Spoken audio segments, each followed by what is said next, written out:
welcome to this first carrier update. I'm here with Tony Mulvey. Tony, good morning. Good morning. What are we getting into here? So we'll start off like we always do with our outbound tender volume index. So March ended on a sour note, down another 0.6%. So yesterday we talked about it down 0.4%. Today down 0.6. So kind of in that downward spiral. I mean, really, when you think about it, March was down the entire month. I mean, there were a few days where we had volumes would flatten out day over day, but really the trend line overwhelmingly is down, right? I mean, even look back compared to where we were in 2021 here in the yellow line and 2020 in the green line.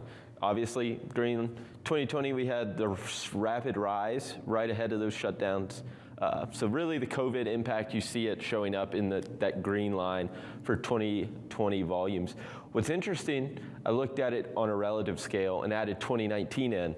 And relative, dating back, so say from end of January through now, this March on a relative scale was the worst March that we've had in any of those years. Volumes since the end of January are down about 12%.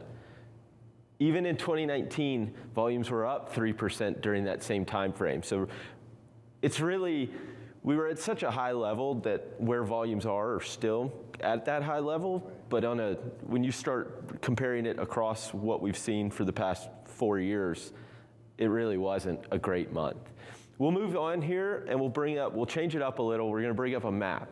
So this is our outbound tender volume index, weekly change and a map. So it gives you an idea of how volumes are changing across the country. What you see, a lot of red. So with that, there is a little caveat. So even those white and blue markets are areas where tender volume levels have increased. So remember, this does include both accepted and rejected tenders. So these are a little different, but it kind of gives you an idea of how volumes are changing.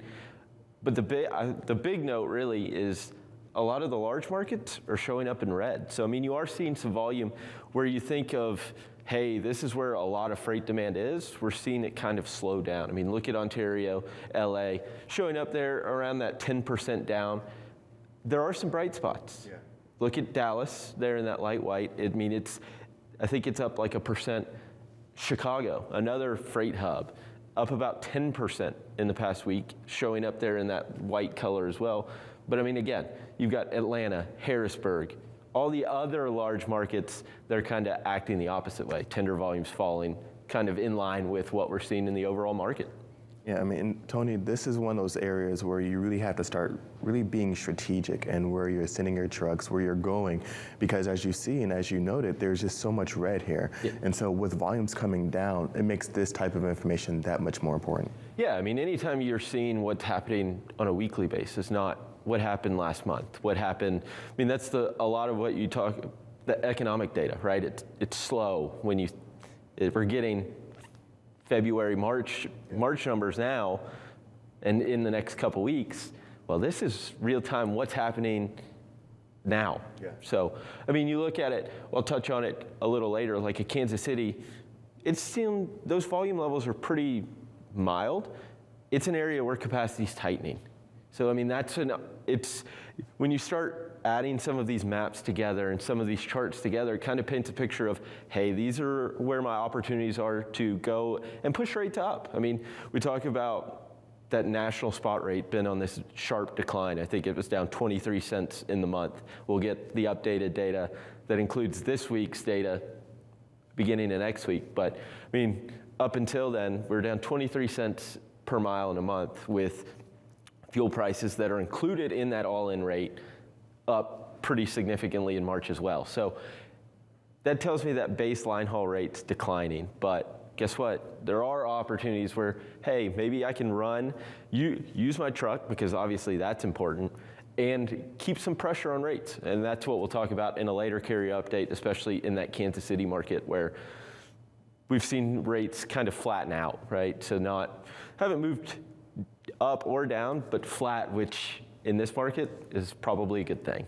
And I think you touched on a great point there. Keeping those trucks moving is going to be a big part that a lot of people really have to kind of take into consideration here. Yeah, for sure. I mean, it's all about generating revenue per mile, right? You don't want, if a truck is sitting, it's not making money. So it's keep those wheels moving. There's opportunity out there.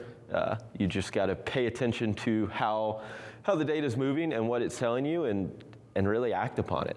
That's right. Awesome. Well, Tony, thank you so much for this update. We'll check with you again right now. We're going to toss it back over to Kaylee Nix.